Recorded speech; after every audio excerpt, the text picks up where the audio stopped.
Alô, alô, salve, salve, queridos amigos da TV Sony. Nessa sexta-feira, olá, bom dia, estou falando ao vivo de São Paulo. Nessa sexta-feira, 15 de novembro, são 10 horas da manhã. Vamos chegando. Olá, bom dia. Por favor, aquela média clara, manteiga frio, somente isto. Muito obrigado. Feriado da República. República. Ai, que saudades que eu tenho da República. Esse samba chamado República é de autoria de Artúrio Reis. Fez sucesso na época. Bom dia, Valdemir Fernandes. Fernando Nascimento. Eu não paro no feriado, claro que não, ninguém para. Jornalista não tem feriado, jornalista não tem férias.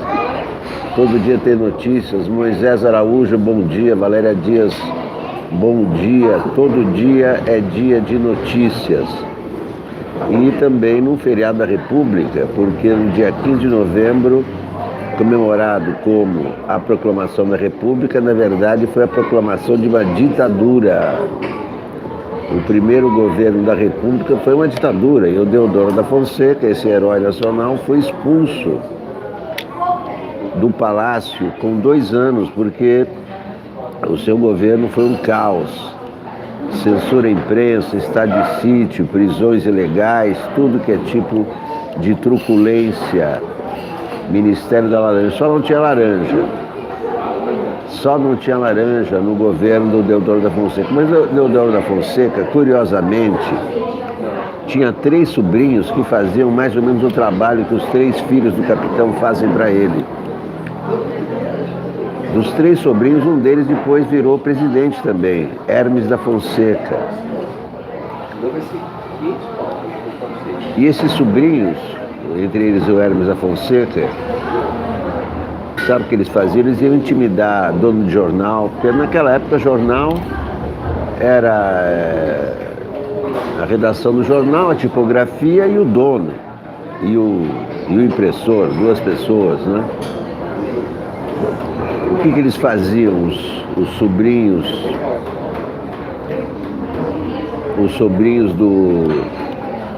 não do capitão, os sobrinhos do Deodoro da Fonseca, iam aos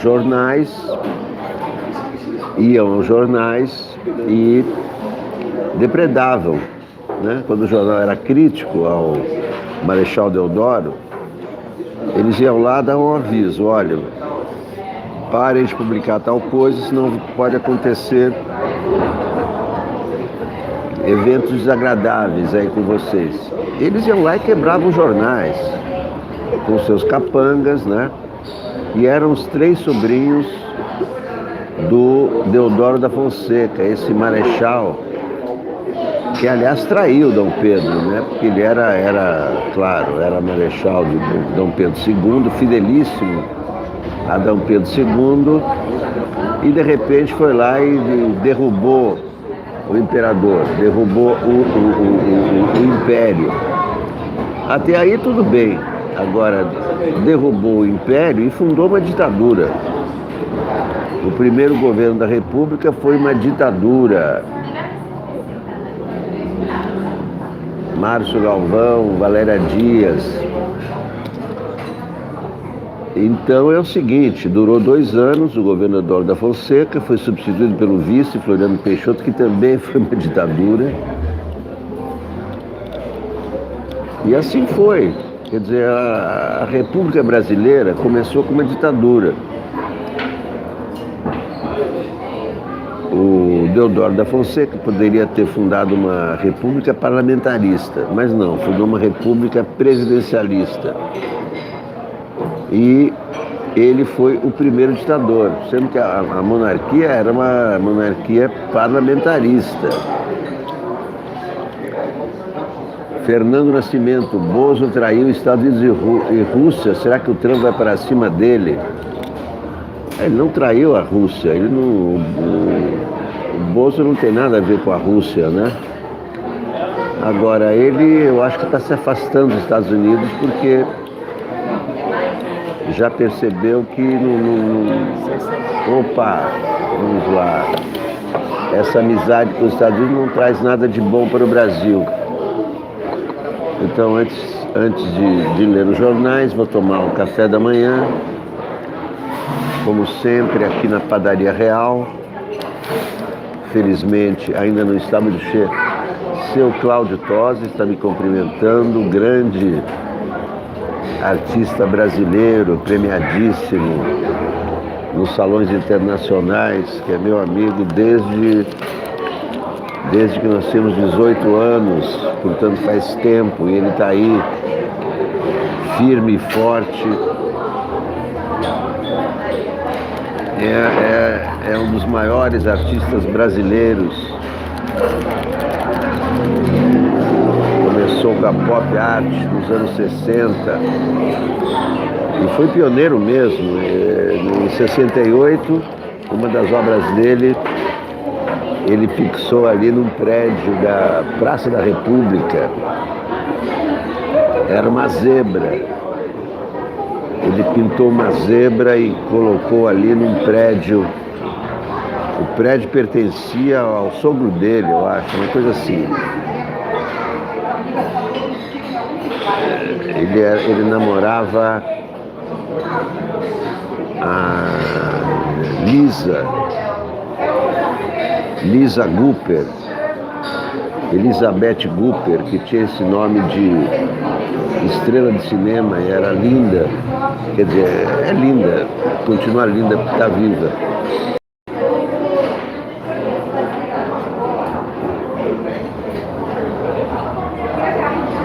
E ela era da família Pfeffer, família do Leão Pfeffer. Suzano Pfeffer. Oi, bom dia. Eu queria saber se você está gravando algum vídeo. Não, eu estou fazendo, é uma TV ao vivo. É uma TV ao vivo. Eu estou transmitindo, fazendo uma transmissão, eu leio jornais de manhã. Que legal. Que canal que é? No YouTube?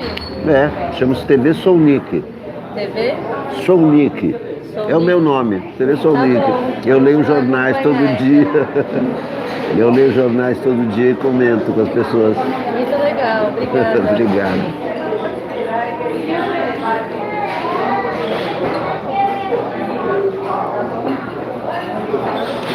Ela então é da família do Leão Pfeffer, um dos caras mais ricos do Brasil. O cara que inventou a indústria de papel brasileira. Klabin. Pfeffer, Klabin.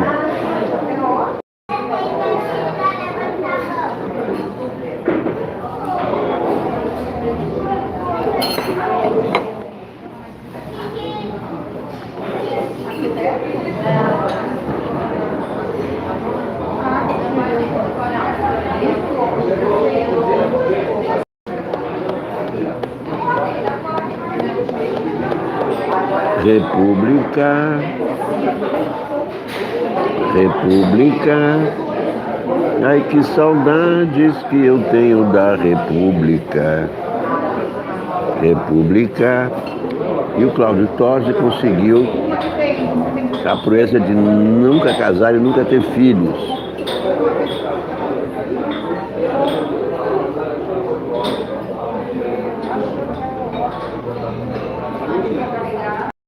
Nunca casou.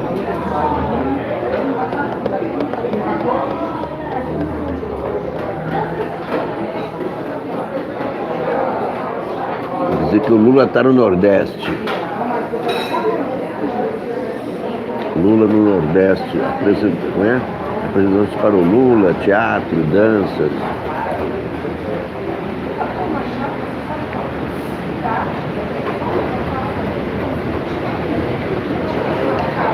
Chove em São Paulo. Opa, agora a chuva engrossou.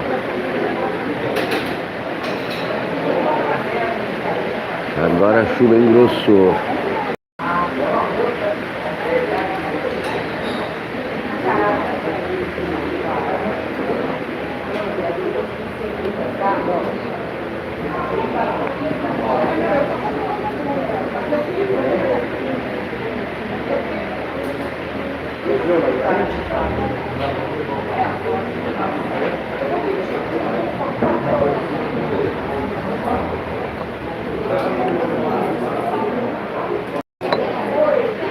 Chove no Rio também. Ribeirão Preto também está chovendo.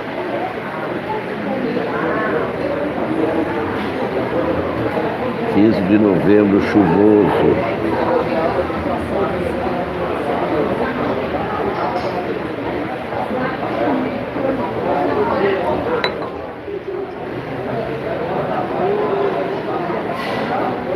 Quem assistiu o programa ontem já sabe,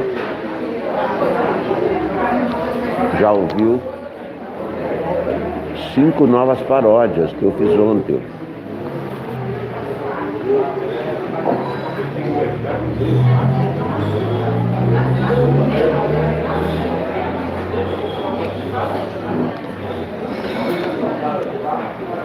Cinco paródias que eu fiz ontem.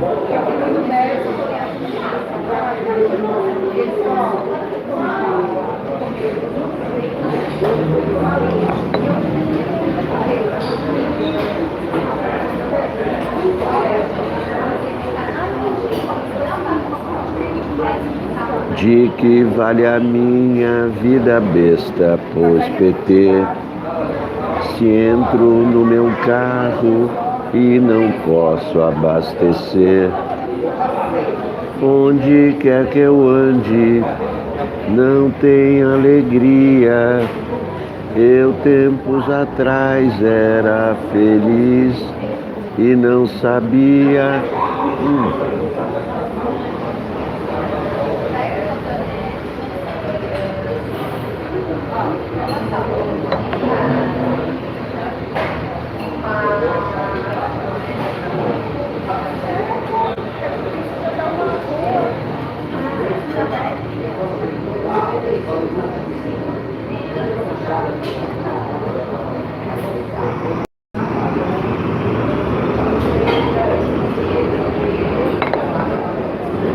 Olá, pronto. O telefone é uma TV, mas é um telefone também. Então, quando liga minha mulher, tem que...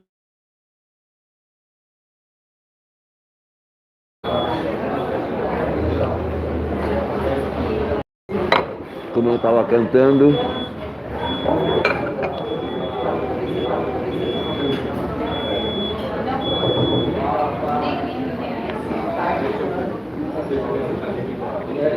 de que vale a minha vida após PT, se entro no meu carro e não posso abastecer, onde quer que eu ande, não tem alegria. Eu tempos atrás era feliz e não sabia. Quero o PT de volta no governo e que o Bolsonaro vá pro inferno. Oh, quero que o PT, quero o PT. Ei, você Jair, ei, você Jair, é o próximo a cair, é o próximo a cair. Ah, não cai, não deixa, vai morrer de rir. Não dá, não dá, não dá, oi, não dá pra não cair. Ei, você Jair, é o próximo a cair, é o próximo a cair, lá, lá, lá, lá, lá. Ei, você Jair, é o próximo a cair, seu eleitor vai morrer de rir. Não dá, não. Tá ruim a conexão hoje, tá ruim a conexão. Argemiro Bessa, deve ser por causa desse tempo horroroso. Olha o Bolsonaro de boné, será que ele é? Será que ele é? Olha o Bolsonaro de boné, será que ele é? Será que ele é? Será que ele é o Trump? Será que é careca e mané? Será que só pensa em 5? O que ele quer esconder? corta o mandato dele, corta o mandato dele, corta o mandato dele, corta o mandato dele. Margarete Ribalovski, muito obrigado. Mariângela, desculpe, Mariângela Ribalovski, estamos com você e que o capeta vá pro inferno. R$ 20, muito obrigado. Pagou meu café da manhã, R$ 10. Pagou o meu jornal, R$ 5. E ainda sobraram 15. Muito obrigado, Mariângela Ribalovski. Você também pode usar o superchat para contribuir com a TV Soulnick. Muito obrigado. Olha o Bolsonaro de boné. Será que ele é? Será que ele é? Olha o Bolsonaro de boné. Será que ele é? Será que ele é? Será que ele é fã do Trump? Será que é careca e mané? Será que só pensa em AI-5? O que ele quer esconder? Corta o mandato dele, corta o mandato dele, corta o mandato dele, corta o mandato dele. O teu cabelo não nega é batata, porque cai na testa também. Você é a cara do Hitler, meu chapa, e isso não faz nada bem. O teu cabelo não nega é batata, porque cai na testa também. Você é a cara do Hitler, meu chapa, e isso não faz nada bem. Oh, por favor, seja gentil, vá pra longe do Brasil e leve junto os zeros até 3. Os brasileiros não aguentam mais vocês. O teu cabelo não nega é batata, porque cai na testa também. Você é a cara do Hitler, meu chapa, e isso não faz nada bem. Oh, por favor, seja gentil, vá pra longe do Brasil e leve junto os zeros até 3. Os brasileiros não aguentam mais vocês. O teu cabelo não nega é batata, porque cai na testa também. Você é a cara do Hitler, meu chapa, e isso não faz nada bem. A outra é mulata bossa nova. Pegaram Bolsonaro chupando umas laranjas. E cadê ele? Ele deu no pé do PSL. Pegaram Bolsonaro chupando umas laranjas. E cadê ele? Ele deu no pé do PSL. Bolsonaro está cheio de fuzil, só pensando em guerra, guerra contra o Brasil. Pegaram Bolsonaro chupando umas laranjas. E cadê ele? Ele deu no pé do PSL. Pegaram Bolsonaro chupando umas laranjas. E cadê ele? Ele deu no pé do PSL. Bolsonaro está cheio de fuzil, só pensando em guerra, guerra contra o Brasil. Pegaram Bolsonaro chupando umas laranjas. E cadê ele? Ele deu no pé do PSL. Bom, essas são as novas paródias. Fiz 5 novas paródias hoje. Marchinhas para o Carnaval 2020. Em breve, e-book das paródias do Soulnick. Em breve. Estou terminando. Vamos ao trabalho. O Globo.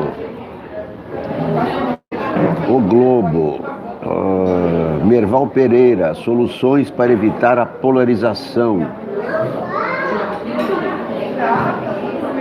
Miriam Leitão, República, um sonho ainda em construção. Olá, Guga Silva, 39 quilos. E os 39 quilos de pó? Até agora, ninguém sabe de nada sobre os 30 quilos. 1989, os 30 anos da mais aguardada eleição do Brasil. Há 30 anos, o Brasil ia às urnas pela primeira vez em quase 3 décadas para escolher o seu presidente. O brasileiro estava farto de que outros poucos decidissem por ele.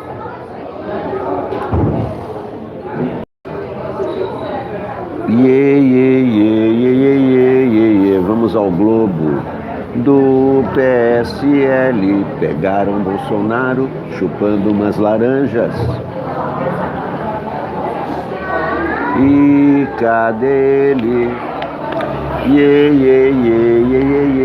Ele deu no pé do PSL. Pegaram Bolsonaro chupando umas laranjas. E cadê ele? Ele deu no pé do PSL. Bolsonaro está cheio de fuzil, só pensando em guerra, guerra contra o Brasil. Merval Pereira escreve contra a polarização. A busca de uma solução para que a máxima da democracia representativa, um homem, um voto, leve ao Congresso um espelho cada vez mais fiel do pensamento médio do cidadão eleitor e não seja distorcida por polarização política que leve à radicalização, tem dominado o debate partidário em vários países.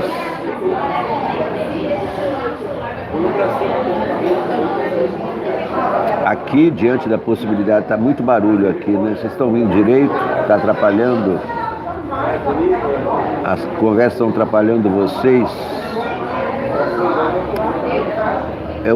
O ex-deputado federal Miro Teixeira, em entrevista a Roberto Dávila na Globo News, propôs que o segundo turno das eleições seja disputado pelos 3 candidatos mais votados, e não apenas 2. 3 disputando, que aí não tem polarização. Nos Estados Unidos, a cidade de Nova York, a mais populosa do país, acaba de aprovar por vasta maioria o voto ranqueado, que dá mais peso ao desejo de cada eleitor, que pode escolher 5 candidatos, dando uma classificação para cada uma de suas escolhas. O balanço final determina quais escolhidos para o Congresso, para prefeito, como ocorreu no Maine, ou quem sabe para a presidência da República. Os 2 sistemas substituem com vantagens o voto útil como conhecemos, pois permitem que o eleitor vote em vários candidatos, dando um peso específico a cada um deles. E o ranqueado leva, em vez de o vencedor levar tudo, como fazemos no voto majoritário. No voto ranqueado, candidatos que conseguem ter uma maior pontuação de primeiras escolhas, mas também aparecem como a segunda escolha dos eleitores ou terceira, têm maior chance de se eleger. Se um candidato receber a maioria de votos de primeira escolha, está eleito. Caso contrário, o candidato com o menor número de primeiras escolhas é descartado e seus votos redistribuídos. É confuso, né? Esse processo continua até que algum candidato tenha a maioria. No caso da proposta de Miro Teixeira, assim como no voto ranqueado, a radicalização da campanha cai drasticamente. Deixa de ser uma arma eleitoral, pois desencoraja a campanha negativa. Pode ser. Pode ser uma ideia, 3 finalistas, para não ter um embate de um contra o outro. Mas também o que ganhar não vai ter a maioria, né?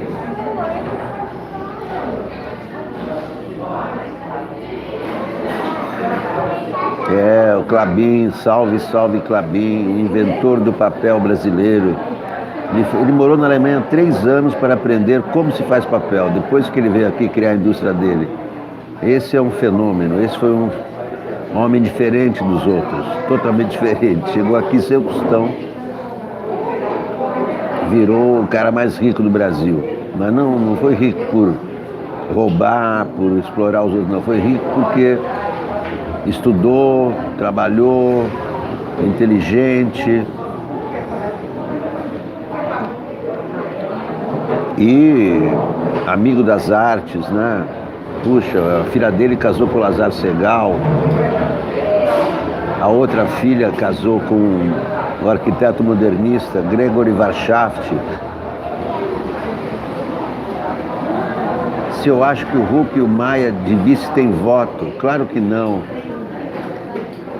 Eu acho absurdo o Luciano Huck, eu conheço o Luciano Huck, é meu conhecido. O Luciano Huck é um cara inteligente, evidente, senão não estaria onde ele está, mas não tem nada a ver ele se candidatar a presidente. O cara não foi vereador, não foi deputado, nem governador, nem prefeito vai se lançar presidente. É uma besteira total, né?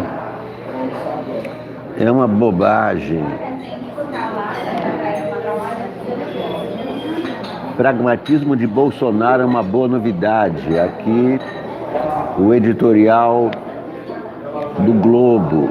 Apesar de críticas à China no passado, o presidente se curva à importância do país para o Brasil. Como o nosso Brasil era fantástico. Saudades daquele Brasil, né, Marco Schneider?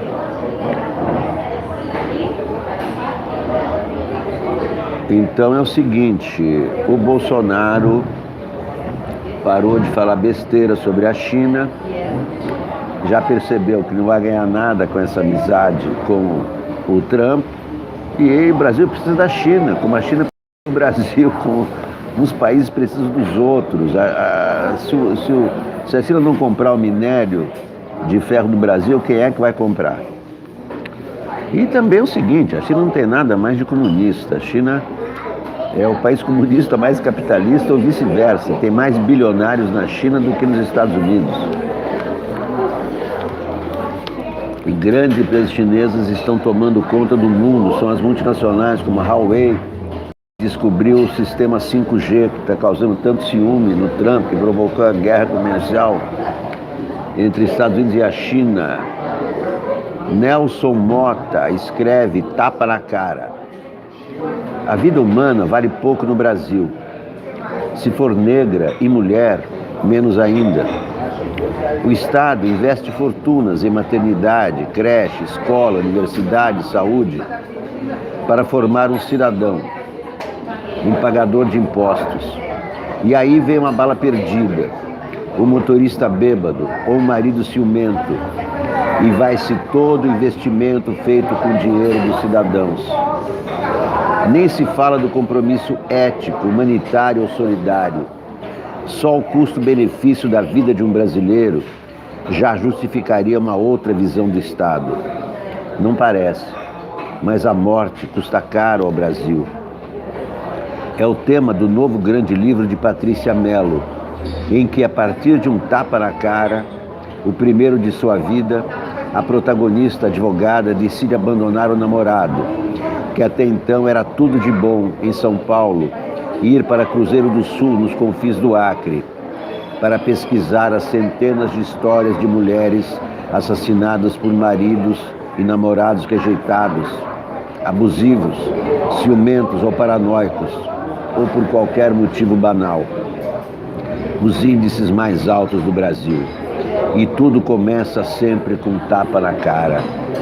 A partir de casos reais da Justiça de Cruzeiro do Sul, convivendo com o clima de faroeste da cidade, a advogada pesquisa processos e ouve testemunhas das histórias trágicas das mulheres que foram empilhadas no esquecimento e na impunidade. uma por capítulo, ao mesmo tempo em que vai passando por mudanças pessoais, enfrentando como uma procuradora e uma jornalista a cultura machista e violenta dos fazendeiros e dos donos do poder. Mulheres Empilhadas seria só uma coleção de histórias saborosas e revoltantes, sem a trama tecida por Patrícia a partir da morte de 3 playboys locais que haviam estuprado e matado uma indiazinha de 14 anos de uma aldeia vizinha e estavam impunes, para criar uma história de morte e mistério, uma de suas especialidades, que só se revela nas páginas finais. O melhor é a metamorfose da protagonista, racional e moderna, na sua vivência com as velhas índias e seus mitos e magias ancestrais, em visões de beleza arrebatadora. Escreve Nelson Motta, grande Nelson Motta, compositor, jornalista, escritor, dramaturgo. Bernardo Melo Franco, meu colunista favorito, está aqui na página 5. Lula não larga o osso. Lula não larga o osso. Lula é político, não vai deixar de ser político nunca. Lula não larga o osso, escreve Bernardo Melo Franco. 6 dias depois de deixar a cadeia, o ex-presidente deixou claro que não está disposto a ceder espaço na esquerda. O PT não nasceu para ser um partido de apoio, disse Lula ontem em Salvador. Lula comparou o PT à locomotiva de um trem. Sabe quem polariza? Quem disputa o título. Ele lembrou que a sigla polarizou todas as corridas presidenciais desde o fim da ditadura e vai polarizar em 2022, acrescentou. O PT é locomotiva, os vagões têm que vir atrás da locomotiva. Empolgado, o ex-presidente antecipou os planos para a próxima eleição. Indicou que prefere lançar um novo poste e apoiar alguém de outro partido. Ô, Bernardo Melo Franco, que expressão horrorosa. Isso parece o Merval Pereira escrevendo, um poste. Não é bem assim, na verdade não era um poste. Era um professor, um ex-ministro. Maldade chamar de poste o candidato Lula.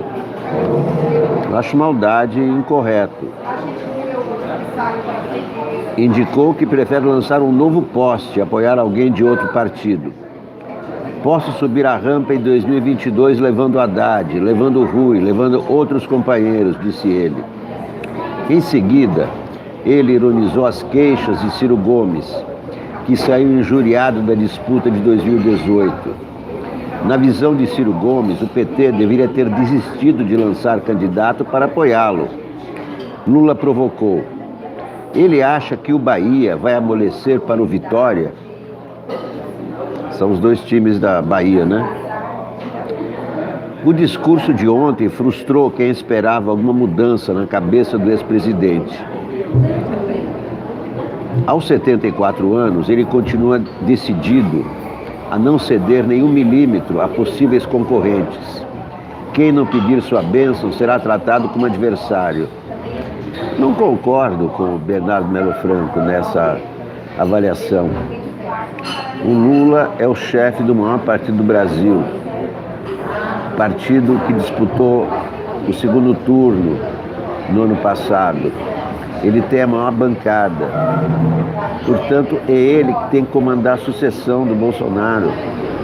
Está certíssimo Lula, Bernardo Melo Franco. Dessa vez, não concordo com você.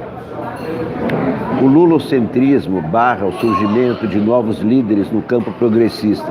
Ninguém barra nada. O líder surge. Ninguém barrou a ascensão do Lula, porque foi irresistível. Não é o Lula que barra a ascensão de alguém. As pessoas têm que conquistar seus próprios espaços. A esquerda brasileira orbita em torno do ex-presidente desde 1989. É porque não surgiu ninguém melhor do que ele. Por isso que orbita em torno dele.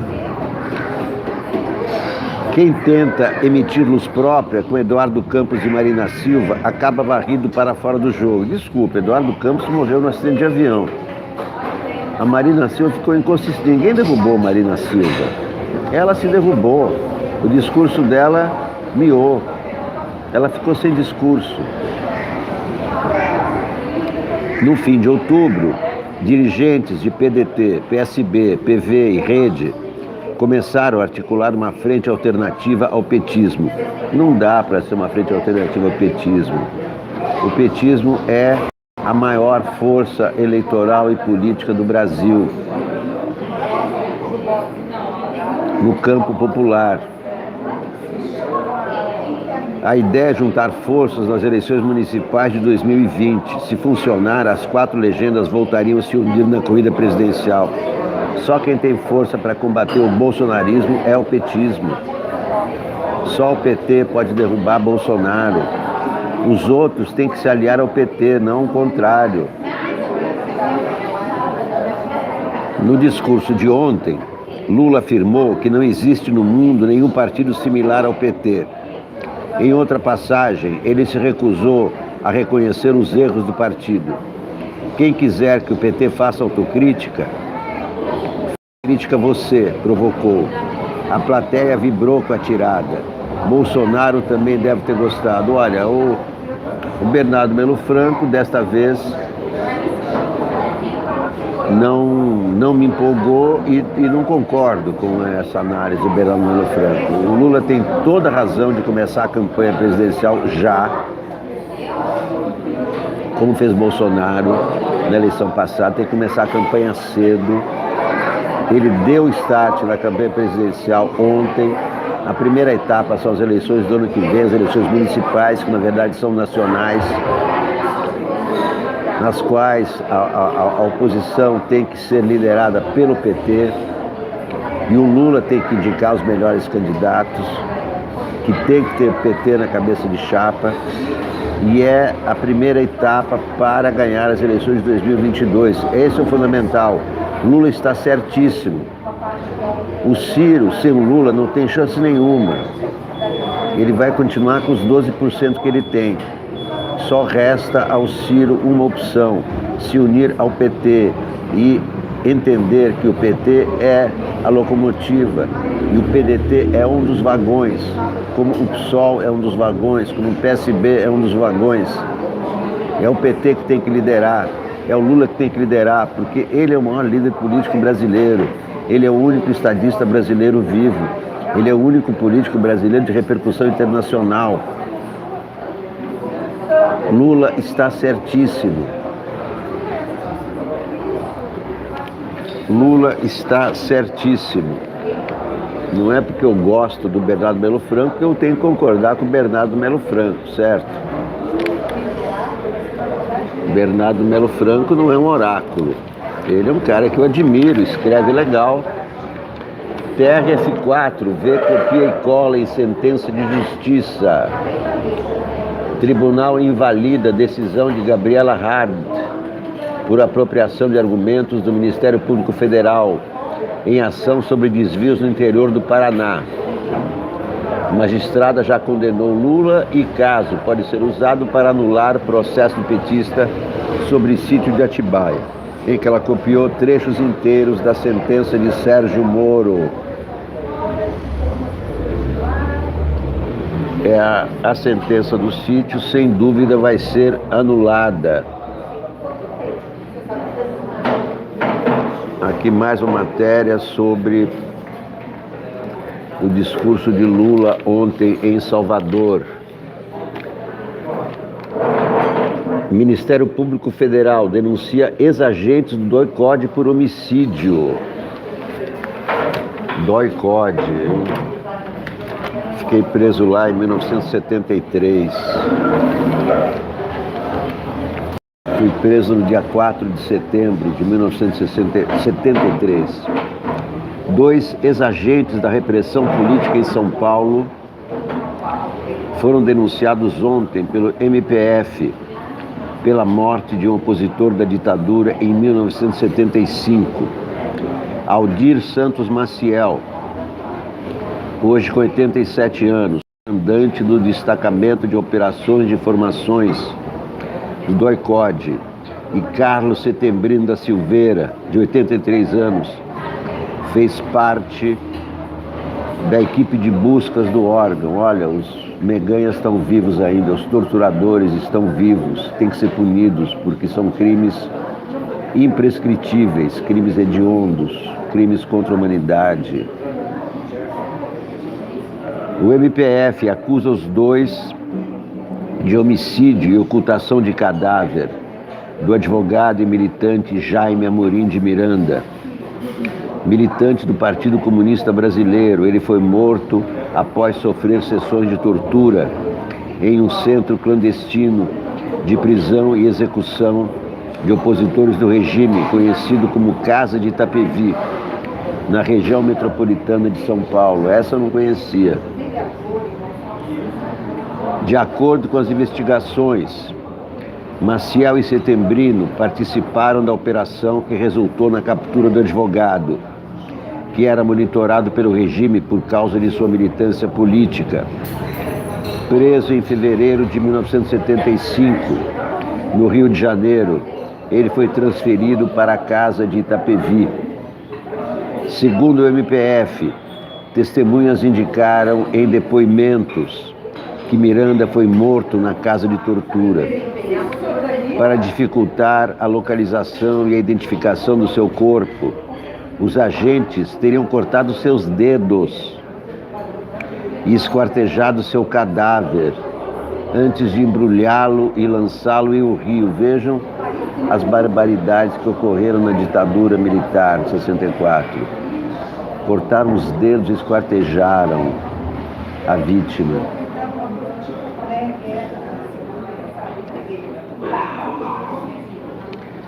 Atualmente morando no Rio, o torturador Aldir Santos Maciel criticou a denúncia, alegando a lei de anistia de 1979. Setembrino também não quis comentar a ação, apenas, quer dizer, eles não disseram que são inocentes. Apenas o comando do 2º Exército poderia comentar esta acusação. Deveria ser condenado o comandante do 2º Exército, como foi condenado o chefe do DOI-CODE, esse ídolo do Bolsonaro, Carlos Brilhante Ustra. Em 2010, o Supremo Tribunal Federal decidiu que a lei da anistia é constitucional. Só que a lei da anistia não garante a impunidade a torturadores. Isso é um crime imprescritível contra a humanidade. Não faz parte da anistia.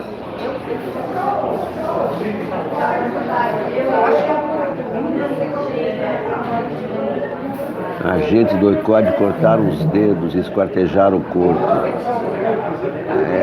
A história das barbaridades da ditadura de 64 ainda está para ser contada. Vamos então à Folha de São Paulo.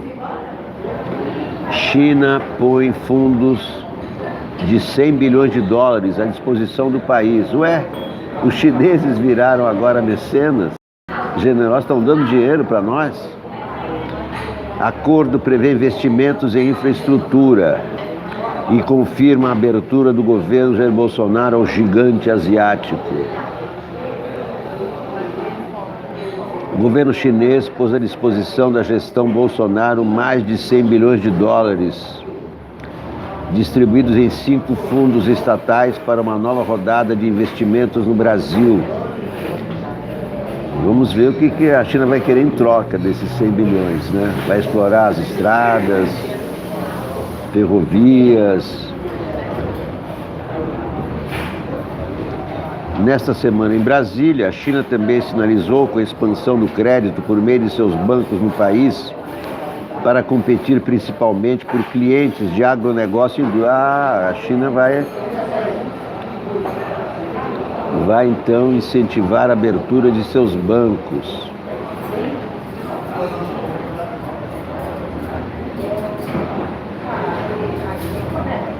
O ministro Tarcísio de Freitas assinou na quarta-feira acordo de cooperação com o ministro dos Transportes da China. E ao longo de 5 anos haverá uma parceria na elaboração de projetos. O acerto pode destravar fundo criado pelos dois países em 2017, destinado principalmente à expansão da malha logística. Os chineses aguardam sinal verde para depositar 15 bilhões de dólares. A contrapartida do Brasil será entrar com 5 bilhões de dólares. Claro, é uma parceria.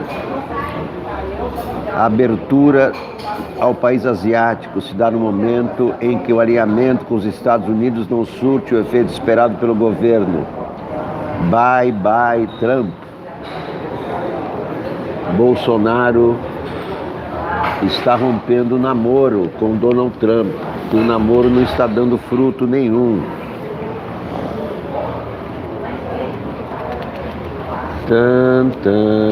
Silvia Colombo, para deixar La Paz, 3 tentativas. La Paz agora perseguindo jornalistas. Ontem, jornalistas da Argentina tiveram que se refugiar na embaixada do país para não serem presos, acusados de incitar revolta na Bolívia. A Bolívia está com uma ditadura civil. Essa presidente golpista que se autoproclamou é uma ditadura civil e está prendendo, ameaçando, intimidando jornalistas. Vias interrompidas por apoiadores de Evo Morales, pedras atiradas no carro e a fuga pela rua mais íngreme do planeta. É o relato da Silvia Colombo sobre a situação da Bolívia, que caminha celeremente para uma ditadura. No comando, uma presidente golpista. Aliás, a presidente demitiu os generais golpistas que derrubaram Evo Morales e colocou seus próprios generais, talvez temendo que aqueles generais que derrubaram Maduro também a derrubassem. Mas ela não é nada democrata. É fundamentalista, é de extrema direita, usa a Bíblia também para justificar os seus atos, o que é um horror.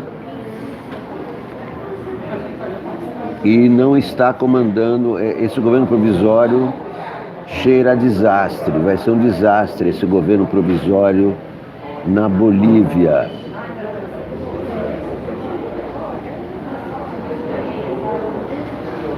Olha aqui a charge do Jaguar, o cartunista mais velho do país.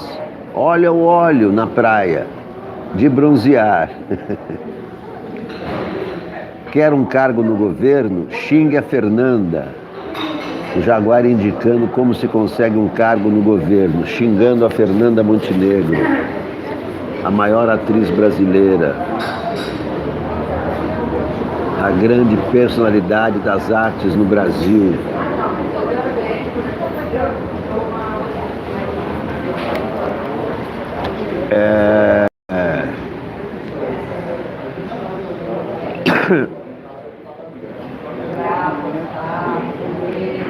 Matança e propaganda, escreve Bruno Bogossian. Wilson Witzel foi a Lisboa e não gostou do que viu na TV. De volta ao Rio, o governador reclamou de uma emissora portuguesa que mostrou um tiroteio numa favela. Não é a realidade do Rio. É a realidade, infelizmente, de algumas comunidades. Mas isso não afeta a vinda do turista. Imagina se não, né? O turista vai querer se meter numa cidade que tem tiroteio no meio da rua. Rio de Janeiro virou praça de guerra. A não ser que esteja pensando em transformar o Palácio Guanabara numa agência de viagens, Witzel deveria evitar o tom de propaganda na hora de falar sobre a violência no Rio. Na semana em que mais uma criança foi morta por bala perdida no estado, o governador bateu um novo recorde de insensibilidade. O contraste entre áreas turísticas e bairros pobres não deveria ser motivo de celebração. No Brasil, a taxa de homicídios de pretos e pardos é quase 3 vezes maior do que o índice para a população branca. Segundo o IBGE, a distância entre os dois grupos cresceu nos últimos anos. Witzel ignorou a desigualdade brutal embutida nesses dados. Aspas, nas áreas turísticas, o índice de criminalidade violenta é praticamente zero, afirmou ao anunciar um investimento de 20 milhões de dólares para promover a imagem do Rio. Tem que promover a paz no Rio, não a imagem. O governador voltou ao assunto 2 dias depois. Em visita a Duque de Caxias, um dos municípios mais violentos do estado, elogiou a segurança na capital e acrescentou: estamos no mesmo patamar de Nova York, de Paris, de Madrid. Essa é a realidade que precisa ser mostrada. Mentira, não estamos no mesmo patamar de Madrid, de Nova York, nada disso. Nem o marqueteiro mais criativo conseguiria emplacar essa distorção. No ano passado, o índice de homicídios em Nova York foi de 3,4 por 100 mil habitantes. No Rio, essa taxa foi de 19,9, sem contar as mortes e ações policiais. Quando Kathleen Gomes, de 5 anos, morreu com um tiro disparado por um miliciano na terça-feira, Witzel acusou o governo Bolsonaro de ser leniente no patrulhamento das fronteiras. O ministro Sérgio Moro disse que o governador tenta transferir a responsabilidade pelo problema. E a matança no Rio continua, presa entre a propaganda e a politicagem. Bruno Bogossian, na Folha de São Paulo.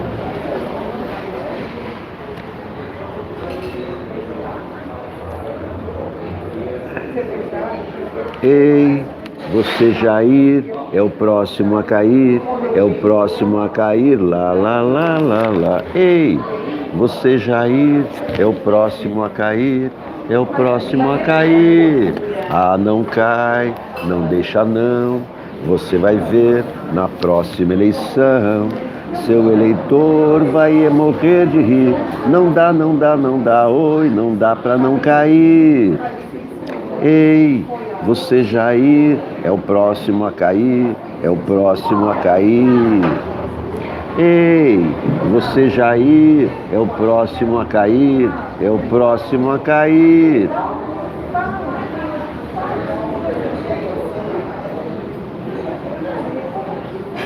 Coluna Painel, assinada por Daniela Lima, o embate entre setores. Não, esse negócio do Toffoli com o COAF é uma história muito confusa. Ninguém sabe por que ele intimou o Banco Central a fornecer esses dados de 600 pessoas. Relatórios produzidos pelo antigo COAF têm dados de cerca de 600 mil pessoas. 400 mil pessoas físicas e 186 mil jurídicas. O acesso foi pedido por Toffoli em 25 de outubro. São contas, é claro, suspeitas de alguma irregularidade, tem algum indício, senão não estariam no COAF. O COAF serve para isso. Agora, o que o Dias Toffoli vai fazer com esses 600 mil, ninguém sabe. E como corre em segredo de justiça, não adianta perguntar.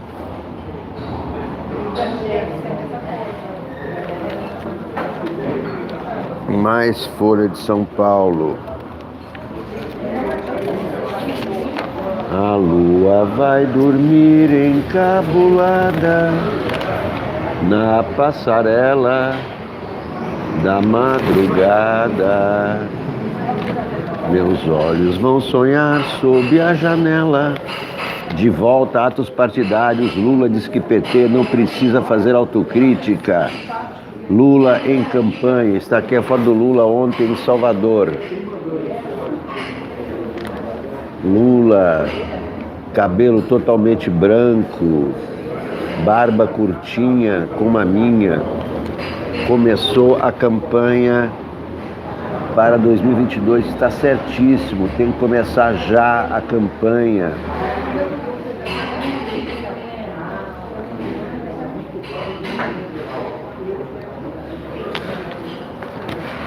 Ainda bem que alguém começou a campanha, porque sem o Lula não existe campanha de 2022. E ontem ele deu início à campanha de 2022. Bolsonaro consolida Eduardo como herdeiro, escreve Igor Gielov. A criação da Aliança pelo Brasil consolida o movimento do presidente Jair Bolsonaro para ungir publicamente o filho Eduardo como principal herdeiro político. Que herdeiro, hein? Um herdeiro é o Flávio, das rachadinhas. Outro é o Carlos, o Pitbull. E outro é o Eduardo, o fritador de hambúrguer. Esses são sucessores do Bolsonaro. Não vai ter filho sucedendo o Bolsonaro, não. Lula e Sonic parecem rebels, barbinhas brancas. Marco Schneider. Vinempnen Abissale Mazel.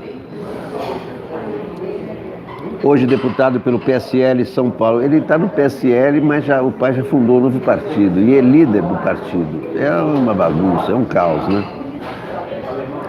Eduardo havia sido colocado em destaque pela tentativa do pai de emplacá-lo como embaixador. A ideia foi bombardeada por críticos que viam falta de predicados a Eduardo, que segundo o pai mereceria tal filé mignon. Bolsonaro aproveitou a crise com o PSL para abortar a ideia e o filho virou líder do partido na Câmara. Como um movimento para tomar o poder na sigla que o elegeu fracassou, o presidente decidiu então que deixaria o PSL. E Eduardo seria figura de proa política do processo, propagandeando os princípios da nova sigla e assumindo sua comunicação virtual. Foi ele quem divulgou o logotipo da agremiação. O presidente Bolsonaro se preparou para a empreitada de fundar um partido. Contratou Admar Gonzaga, ex-ministro do TSE, que logrou registrar o PSD, partido criado por Kassab em 2011 em 193 dias. Geralmente, ter uma sigla viável é processo de 2 a 3 anos. A janela do presidente para poder ver candidatos a prefeito e vereador pela Aliança em 2020 é muito estreita.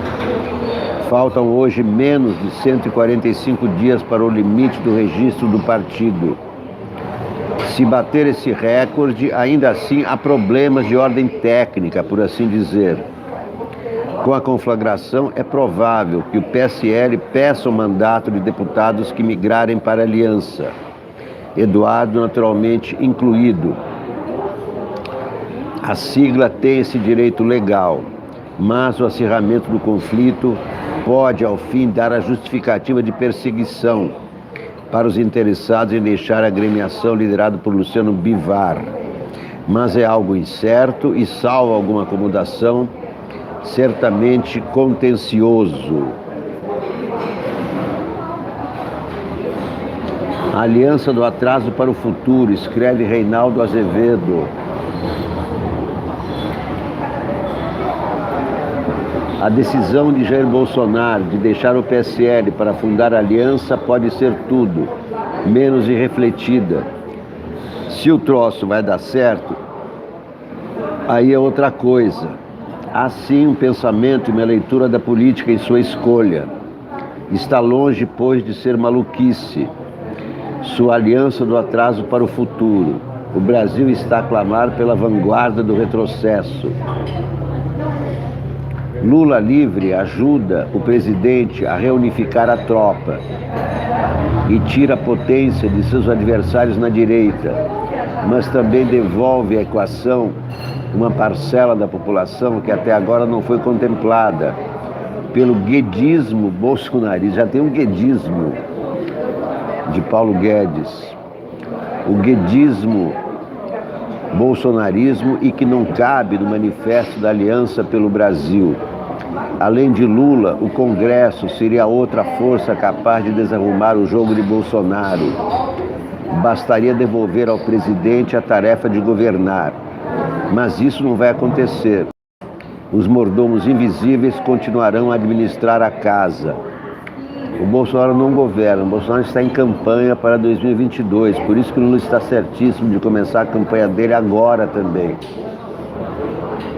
Bolsonaro não governa, Bolsonaro faz campanha para a reeleição.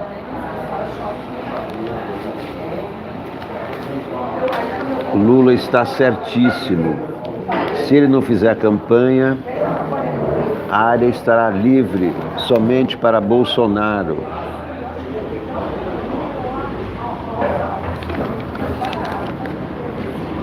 Tan, tan, tan, tan. Estão querendo emburrecer a arte, diz Renato Borg.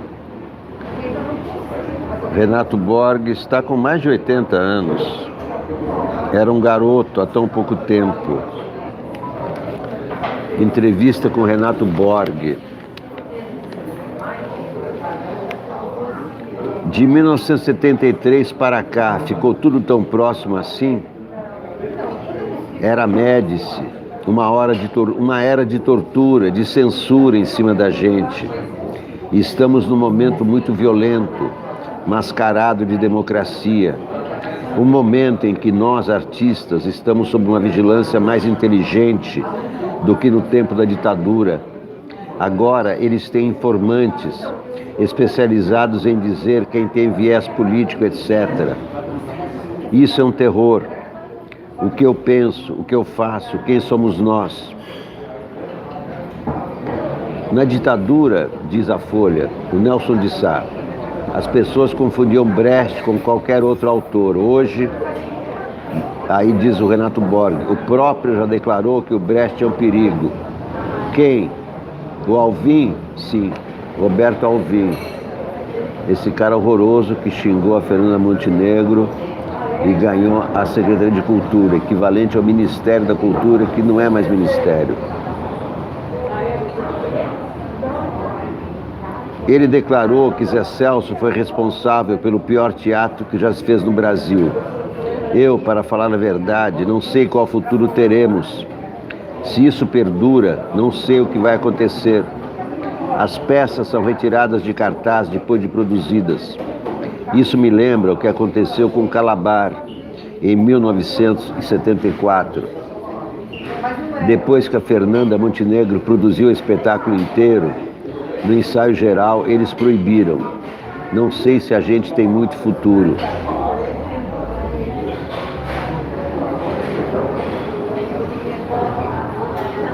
Aí o Renato Borg fala sobre esse Roberto Alvim. O Alvim eu não o reconheço. Ele não é o Alvim que conheci, que foi casado com a minha sobrinha, que ficou na minha casa, que fez o Jardim das Cerejeiras comigo. Não é aquele jovem cheio de encanto pela descoberta. Ele me parecia outra pessoa. Eu não reconheço essa pessoa que está aí. O que ele quer? Poder, dinheiro? Você pensa em morar fora? Eu penso muito. Vender minha casa e ir embora. Mas por enquanto estou aqui na briga. Você não foi embora em 1973, diz o Nelson de Sá. Mas eu tinha 30 e poucos anos, filho pequeno. E hoje tem, por exemplo, esse olho mau que não preza a educação, não preza a ciência, corta as bolsas. Arte para uma coisa de trevas, Idade Média, para uma coisa religiosa estranha. A peça trata disso. É a peça O que mantém um homem vivo. –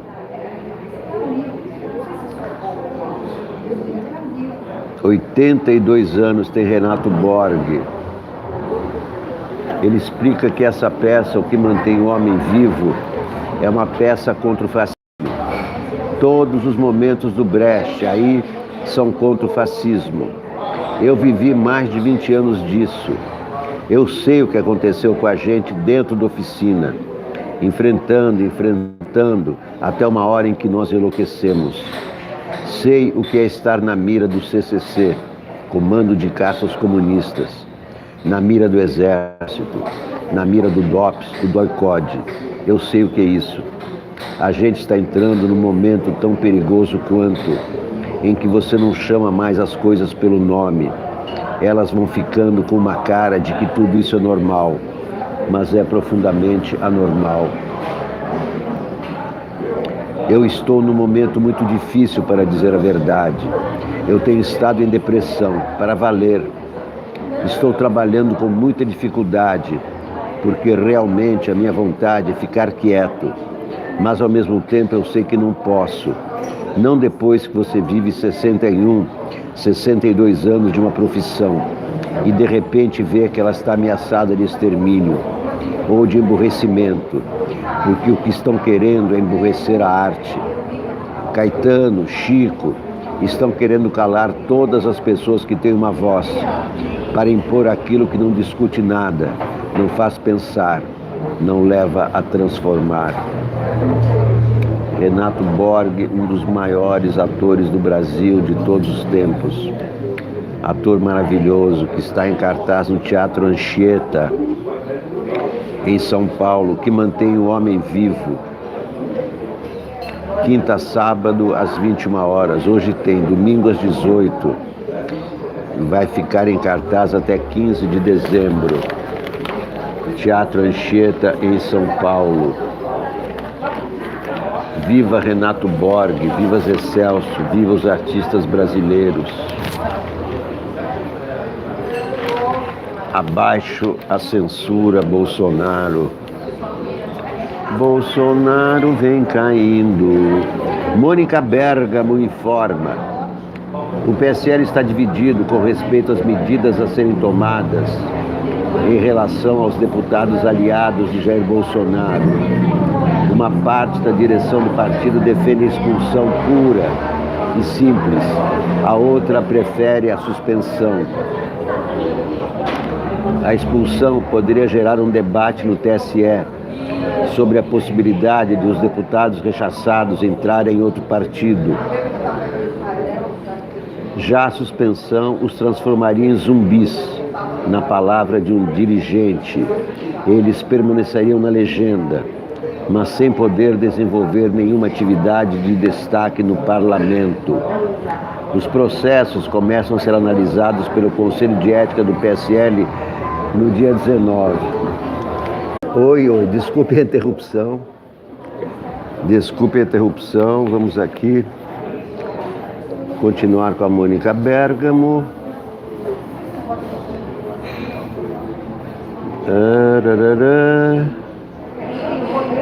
O empresário, fotógrafo e trineto de Dom Pedro II, João de Orleans e Bragança, diz ter pena de seu primo e deputado Luiz Felipe de Orleans e Bragança, por ele ter se metido com esse nível de gente, referindo-se ao grupo ligado a Bolsonaro no parlamento.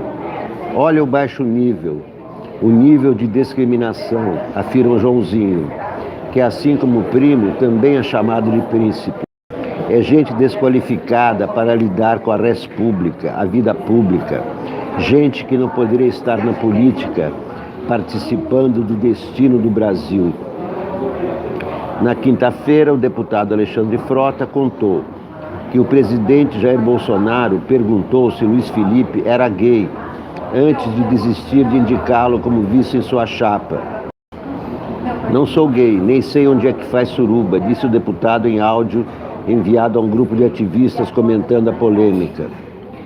Apesar de discordar do posicionamento político de Luiz Felipe, Joãozinho diz que não interessa se ele é gay ou não, e que está ao lado dele em meio a essa fofocada.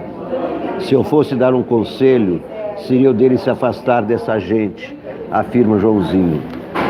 Muito bem, que quem se junta ao Bolsonaro acaba muito mal.